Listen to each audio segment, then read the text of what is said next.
마이너스 금리는 뭔지, 왜 하는 건지, 만약 마이너스 금리인 상황이 온다면 우리는 무엇에 투자해야 하는지 이 모든 걸 한 방에 이해시켜 드리겠습니다. 여러분의 투자 첫걸음을 만들어줄 투스텝의 양벨입니다. 여러분은 마이너스 금리에 대해 들어보셨나요? 요즘 트럼프 대통령은 계속해서 마이너스 금리를 요구하고 있고 화제가 되고 있는 미국 말고도 이미 마이너스 금리를 경험했던 국가들이 많은데요. 먼저 미국이 마이너스 금리를 할지 안 할지는 뒤로 하고 마이너스 금리가 무엇인지 또 왜 하는 것인지에 대해 설명드리겠습니다. 금리, 즉 이자가 마이너스라는 말인데요. 보통 저희는 은행에 예금을 하면 일정한 이자를 받죠. 하지만 이자가 마이너스이기 때문에 저희에게 이자를 주는 것이 아니라 오히려 너희의 돈을 잘 보관해두고 있는 거니 보관료를 내놔 라고 하는 것이 바로 마이너스 금리입니다. 하지만 오해를 하시면 안 되는 것이 정말 저희에게 보관료를 받는 것은 아니고요. 은행들의 은행인 중앙은행의 금리가 마이너스가 되는 것입니다. 기본적으로 은행들은 지급준비금이라고 해서 돈을 예금한 사람이 돈을 찾을 수도 있을 것에 대비해 일정량 의무적으로 중앙은행에 예치해 두어야 합니다. 그런데 때때로 경제 상황이 좋지 않아서 투자나 대출을 해주지 않고 돈을 아껴두고 싶을 때 중앙은행에 추가적으로 더 예금을 해두게 되는데요. 이때 중앙은행들은 은행들이 예금해둔 돈에 일정한 이자를 지급해줍니다. 우리는 이것을 기준금리라고 이야기합니다. 따라서 이 기준금리가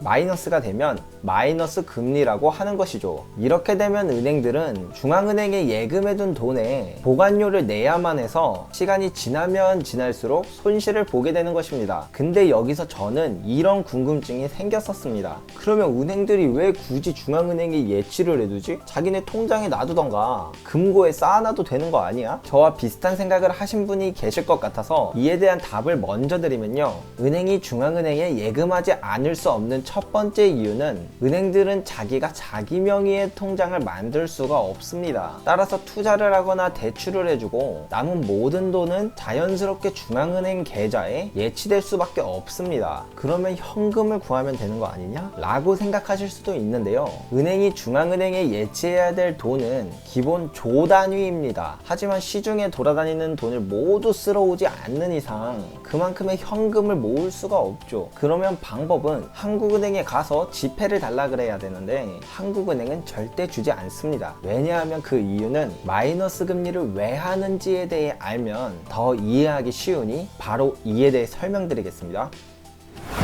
마이너스 금리란 한마디로 표현하면 중앙은행이 은행들한테 벌금을 부과하는 것입니다. 경제 상황이 안 좋을 때 대출도 투자도 안 하게 되면 경제는 더욱더 침체될 수밖에 없는데요. 그럼에도 불구하고 은행들이 투자도 대출도 안 해주고 돈을 꽁꽁 싸매고 있으니 중앙은행이 너네 빨리 대출해주고 투자해, 안 그러면 벌금 때릴 거야 라고 하는 것이죠. 마이너스 금리가 시행되고 나면 은행들은 가만히 있는 것 자체가 리스크가 됩니다. 가만히 있으면 마이너스 금리로 인해서 자동으로 손실이 누적되기 때문인데요. 따라서 울며 겨자 먹기로 어떠한 투자나 대출이라도 해야만 하게 됩니다. 그러면 조금 아까의 질문으로 돌아가서 은행들이 현금을 모아 금고에 처박아두기 위해서 한국은행에 현금을 요구하면 한국은행이 줄까요? 헛소리 하지마 임마. 절대 아니죠. 애초에 돈을 꽁꽁 싸매고 있는 은행들에게 벌금을 부과하기 위한 정책인데 그런 꼼수를 허락할 리가 없겠죠. 일단 여기까지 마이너스 금리가 뭔지 또 왜 하는 것인지에 대해 알려드렸는데요. 그렇다면 마이너스 금리가 되었을 때 우리는 어떤 것에 투자해야 되는지 제 생각을 말씀드리겠습니다. 마이너스 금리가 되면 은행들은 울며 겨자 먹기로 투자와 대출을 해야 한다고 말씀드렸었죠. 이때 내가 은행이라면 어떤 것을 할까 한번 고민해보는 게 가장 좋습니다. 금리가 마이너스라는 것 자체가 경제 상황이 안 좋아서 마이너스까지 돼버린 것이니 섣부르게 대출을 해주는 것은 아직은 매우 위험합니다. 따라서 아주 우량한 고객들한테만 대출을 해주겠죠. 그러나 안 그래도 금리가 너무 낮은데 가장 신용이 우량한 사람 사람들한테만 대출을 해주면 더욱더 받을 이자는 적을 것입니다. 따라서 투자에 더 만전을 기할 수밖에 없는 것이죠. 그렇다면 이자를 제외하고 고정적으로 수익을 주는 투자는 주식, 부동산, 채권인데 기준금리가 마이너스니 똑같이 낮은 이자를 주는 채권에 투자하는 것은 역시 의미가 없죠. 그러므로 남은 것은 주식과 부동산이기 때문에 이들에게 돈이 몰릴 수밖에 없게 됩니다. 그리고 은행 말고도 투자기관이나 개인들도 금리가 너무 낮으니 더 이상 예금할 이유가 없겠죠. 따라서 모든 돈이 주식과 부동산에 몰릴 수밖에 없게 됩니다. 이것을 증명하듯 마이너스 금리를 경험한 14개 국가의 통계를 보면